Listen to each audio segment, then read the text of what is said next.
হিন্দুদের হোটেলে খাবার খাওয়া যাবে কিনা, ইসলাম কি বলে? হিন্দু বা খ্রিস্টান বা অন্য ধর্মাবলম্বীরা যদি কোনো হোটেল, খাবারের হোটেল ইত্যাদি করেন, সে খাবারের দোকানে যদি আপনি খাবার খান, সেটা জায়েজ হবে যদি সেটা হালাল খাবার হয়। হালাল খাবার হলে সেটা আপনি কার দোকানে খাচ্ছেন সেটা বিষয় না। হারাম খানা যদি হয়, সেটা ইমাম সাহেবের বাসায় বসেও খান, তাও সেটা কি হবে?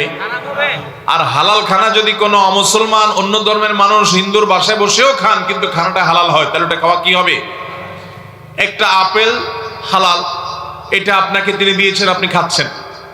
অথবা তার দোকানে গেছেন, আপনি এক বোতল পানি ইনটেক কিনেছেন, আপনি পান করছেন। বা কোনো খাবার আপনি কিনেছেন যেটা হালাল, সেটা হিন্দুর দোকানে বসে খেলে যে হারাম হবে এমন কোনো কথা।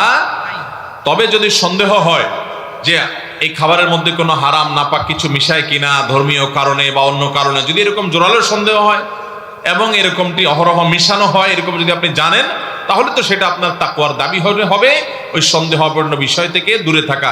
দামা ইউরিবুকা ইলা মা লা ইউরিবুকা, হাদিসে আসছে, যেটা সন্দেহপূর্ণ ওইটাকে তুমি পরিহার করো, সন্দেহ মুক্তটা তুমি গ্রহণ করো, সেটা আপনি অবশ্যই চেষ্টা করবেন। কিন্তু আপনি মুসলমানের দোকানে খান আর হিন্দুর দোকানে খান, মূল দেখতে হবে যে আপনার খাবারটা হালাল কিনা, সে হারাম দিচ্ছে কিনা, বা আপনি হারাম টাকা দিয়ে কিনে খাচ্ছেন কিনা, এটা হলো মূল বিষয়।